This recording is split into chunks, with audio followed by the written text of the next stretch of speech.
check that Yeah, out too. So, absolutely. all right, fantastic. So let's move on over here. So we may not get to every single slide or address everything on every single slide because Tim and I are both over planners, but I do want to address a couple of things here. Things that I think are really important that we can sometimes forget. And I'm really thinking about kids who are right on the line, who you know, we're needing them just to get over that hump just a little bit.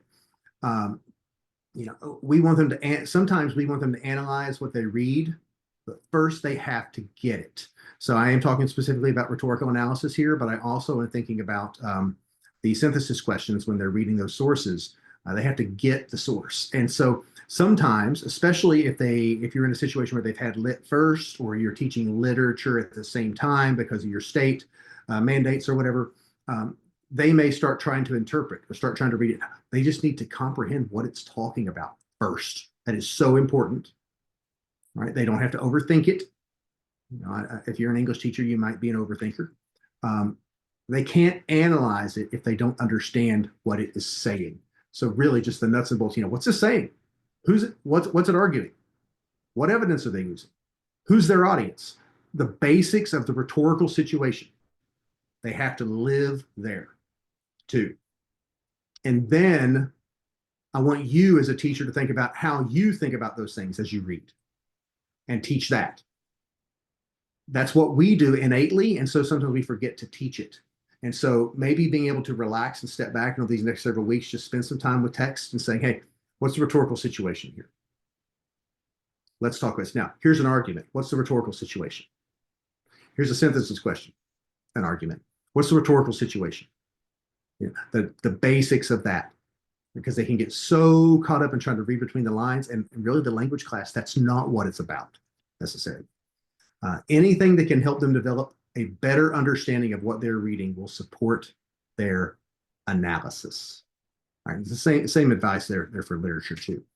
Now, Brandon, go ahead. As you think about that, right? I know that it's important to get the actual factual. I feel like I'm reading Berenstain Bears right now. The actual factual understanding of what's going on, but you had also mentioned the idea of the rhetorical situation. And I had a student who I was working with just the other night when we were tutoring together, and I was like, look, once we can comprehend something, or we power through and we try to comprehend something, we want to make sure that we then ask the meaningful questions about the rhetorical situation. So it's like, all right, can I identify my speaker? I know that I have to get that out first. So it's Florence Kelly. Okay. Now we have to say, as I read, can I start asking this question? What can I know about Florence Kelly's values, beliefs, or needs while I'm reading? And as we think about having a month and a half till test day, and we're saying, you know, what are things that we can do to help kids, especially if they need help with elements of the rhetorical situation, whether it be context, exigent, speaker, audience, message, or purpose, we could actually give kids some questions that say, when you read this, I want you to just focus on this particular question. And that's a cool way to jigsaw for factual understanding, because I could tell one student, hey, I want you to read this passage and say, I need you to answer what we can know about the speaker's background, values, beliefs, or needs. Yeah. And then you give another kid a question that says, I want you to tell me what the audience is supposed to experience emotionally. And then you could jigsaw that and then bring the kids together so that they can actually say, when I was reading factually to comprehend this, I had this underlying moment of the rhetorical situation that I had to focus on, and they could share it together after all reading the same piece, but they don't have to cover all of those questions. And I actually put those questions in a blue sticky note, I guess, in the sandbox on slide 6. Well, thank you for doing that, because I know people were going to ask for the links to that. And what's interesting is one of the things that I do when I was working, well, I did it just a couple of weeks ago when I was working with a classroom full of students. Something very similar. I had 4 students in each group, and each student was supposed to become an expert on a different aspect of the text, the rhetorical situation for that particular text. And we were using my favorite one. You know what that is? That's the Benjamin Banneker passage. Yep. And so they had to first use only what was in the prompt and the text. Yeah. Because that's what they have on the exam. And getting used to that, and then saying, okay, now because of these things, because of the black and white, what you can put your finger on, what you can guarantee that you know first. And say, well, maybe this. Oh, no. just what you know first. Yep.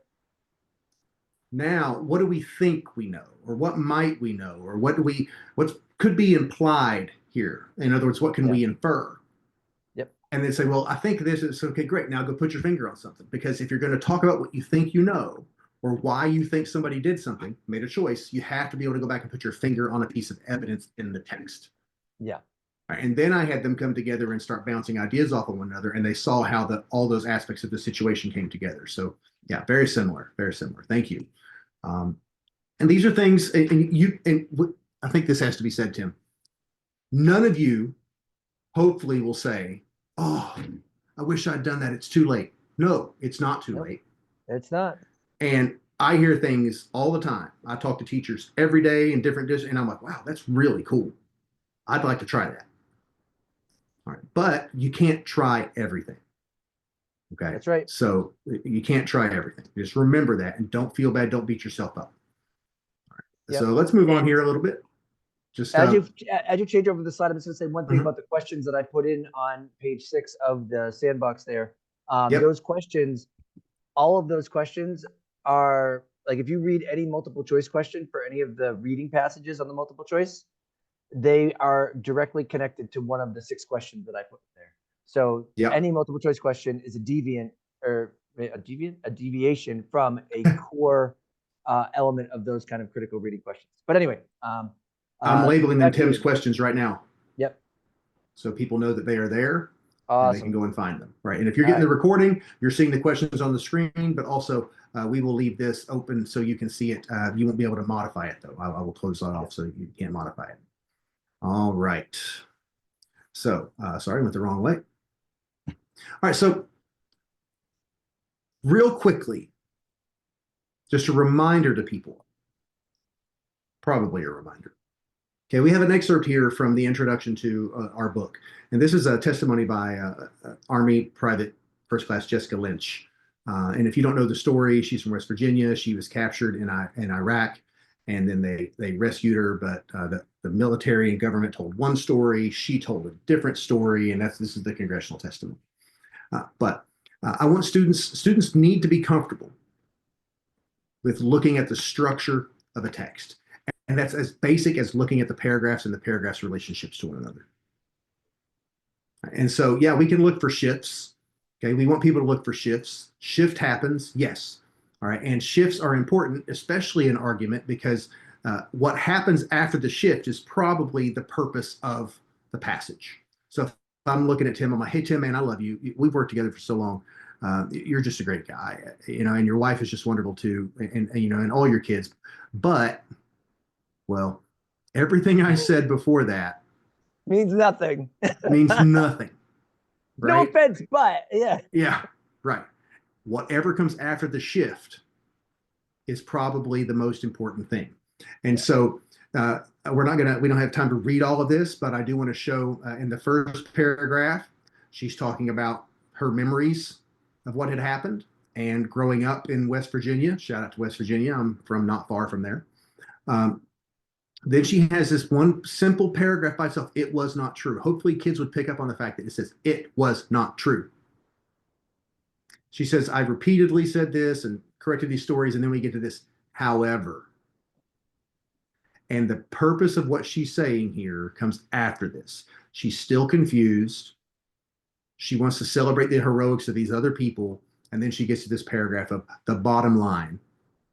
And so if students aren't reading the whole passage initially, or they're reading the passage to understand it and what it's talking about, those clue words are huge. And I know a lot of us know that, but if you've taught it once or done it twice, that's something that is so important in rhetoric, period, that they need to be practicing that over and over again. Tim, you got anything on that?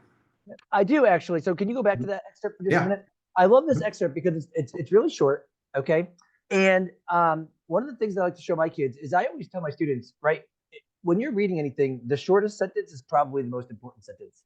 And so my kids are like, well, look at that paragraph number 2. And I'm like, yeah. So let's actually look at how that conveys meaning for the rest of the piece. But one other thing that I want to point out as we think about lines of reasoning, someone said, my students have struggled maintaining lines of reasoning. But one of the ways that you can actually help kids learn about their own lines of reasoning is by taking articles, especially short ones like this that are paragraph based, and cutting them up and asking kids to try to put them in order when it's a first read for them. And what happens is when they try to put them in order, you can then ask, well, what words allowed you to know that this didn't go in the first paragraph? Like if you look at paragraph 4, it says the bottom line is the American people, blah, blah, blah, right? Well, no one's going to start the article with the bottom line, and a kid's going to recognize that. And I'm going to say, well, then great. How do we know that that's the conclusion? So we can actually take these articles